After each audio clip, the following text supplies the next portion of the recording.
안녕하세요. 시니어 정보쇼입니다.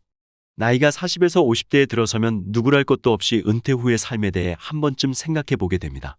젊었을 때의 건강한 육체는 내게 플러스 자산이지만 은퇴 이후엔 내 건강에 대해 마냥 확신을 할 수 없는 것이 현실이죠. 가장 좋은 노후 대책이 건강을 유지하는 것이라고는 하지만 이는 인간이 마음대로 할 수 있는 영역이 아닙니다. 즉, 젊었을 때는 내가 일을 하여 나의 가족과 행복을 지키지만 나이가 들어서는 돈이 일을 하게 해서 나의 건강과 행복을 지켜야 한다는 것인데요. 다시 말해 내가 직접 일을 하는 것과는 상관없이 돈이 꾸준히 나올 수 있는 구조를 만드는 것이 중요합니다. 따라서 은퇴 이후의 돈은 목돈보다 월급처럼 꾸준히 나올 수 있는 형태의 소득원을 확보해 나가는 것이 포인트입니다.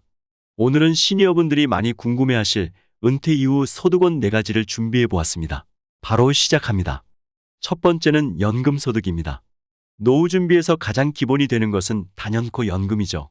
국민연금뿐만 아니라 최근 세제 혜택을 통해 적극적인 관심과 투자를 유도하고 있는 개인연금 저축과 퇴직연금이 그것인데요.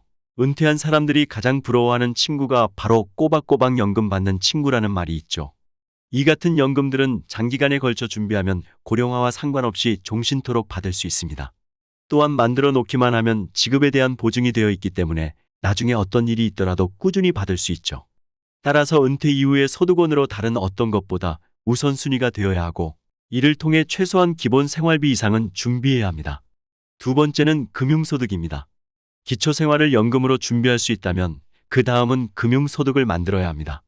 은행이나 보험회사의 금융상품 판매인과 상담을 해보면 은퇴 준비를 위해 연금상품에 가입해야 한다는 제안을 많이 받게 되는데요. 예를 들어 40세 직장인이 60세에 3억 원을 만들려고 하면 연 6% 수익을 가정할 때 그때부터 매달 약 60만 원 정도를 20년 동안 불입해야 합니다. 그래서 연금 상품으로 월 60만 원을 제한하는 식인데요. 물론 매달 60만 원으로 준비해 나가야 한다는 것은 좋은 제안일 수 있지만 전부를 연금 상품으로만 준비할 필요는 없습니다. 또 다른 금융소득이 필요한데요. 여기서 또 다른 금융소득이란 연금을 제외한 은행에서 받는 이자나 주식에서 나오는 배당, 투자형 상품에서 나오는 정기적인 배당금 등입니다. 은퇴 이후에도 개인 사정으로 갑자기 목돈이 필요한 때가 있지만 대부분의 연금 상품들은 연금 외 다른 용도의 인출이 제한되어 있으며 중도해지 시에는 막대한 손해를 입게 됩니다. 따라서 은퇴자금 전부를 연금으로 준비해야 한다는 것은 효율적이지 못하며 연금 자산을 기본으로 일정 부분은 언제든 찾아 쓸 수 있는 금융자산으로 준비하는 것이 좋습니다. 세 번째는 임대소득인데요. 금융자산이 준비가 됐다면 이젠 임대소득에 관심을 가질 필요가 있습니다. 월세를 받는 건물주가 되어 은퇴 생활을 편안하게 누리는 것은 모든 시니어분들이 바라는 은퇴 이후의 모습이죠. 하지만 임대소득만으로 생활하는 사람들에게도 그들만의 고민이 많은데요. 대표적인 고민이 공실, 즉 입주자가 없어 비어있는 방입니다. 물론 몇 달이 지나 채워질 수도 있겠지만 그런 방들이 많아진다면 힘들어질 수 있겠죠. 특히 재정적으로 여유 있는 은퇴자들이 하나같이 임대소득에 뛰어들면서 경쟁도 심해졌을 뿐더러 코로나와 AI 시대가 도래하면서 입지가 좋은 상가들조차도 공실이 되어가고 있는 것이 현실입니다. 특히 상권은 약 5년마다 한 번씩 바뀐다고 하는데요. 내 의지와 상관없이 주변 환경의 변화로 인해 차질이 생길 수 있으며 이런 일이 반복되면 평생 모은 자산을 한순간에 잃을 수도 있습니다. 월세 수입이 불안정해지거나 끊긴다는 것은 회사원의 월급이 들쭉날쭉하거나 끊어진다는 이야기와 같죠. 기껏 몇 달이 지나 채워질 수도 있겠지만 이런 현상이 반복되면 상황은 더욱 복잡해집니다. 더욱이 건물은 되팔기도 쉽지 않습니다. 또 다른 고민은 세입자와의 분쟁인데요.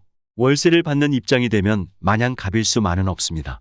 사용료를 내고 있는 세입자는 당연히 그에 따른 정당한 대가를 요구하게 되죠.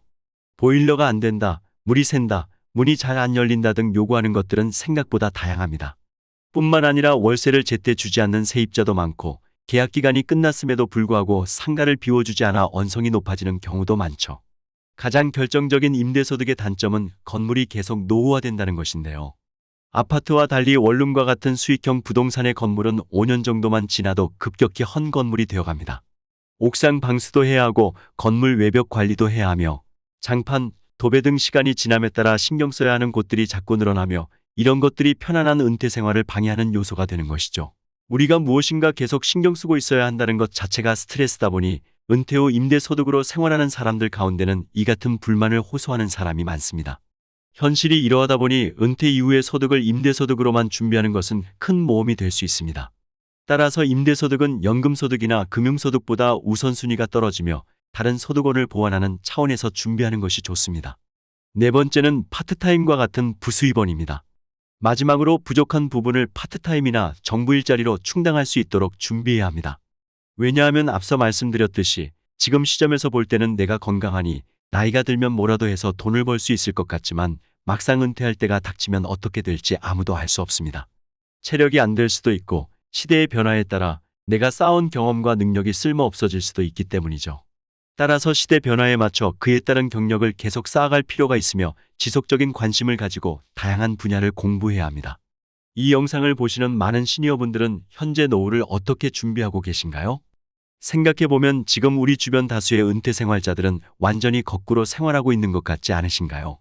퇴직 이후에도 계속 일을 찾아다니며 퇴직금 또는 그동안 모아두었던 전 재산을 부동산에 투자해 월세를 받으려고 여기저기 알아보고 다니고 주식이나 펀드 투자에는 잘못된 편견을 가지고 있고 연금은 일부 공무원이나 군인, 교사 출신을 제외하면 대부분 얼마 못 받고 있죠. 혹시 우리의 은퇴 이후의 삶도 이렇게 우선순위와 관계없이 준비하고 있지 않은가요? 은퇴 준비는 장기간 진행되므로 초기에 전체적인 그림을 잘 그리는 것이 중요합니다. 지금도 늦지 않았으니 은퇴 후 비참한 삶을 살지 않기 위해서는 지금 당장 나의 은퇴 준비 상황을 점검해 보는 것이 꼭 필요합니다.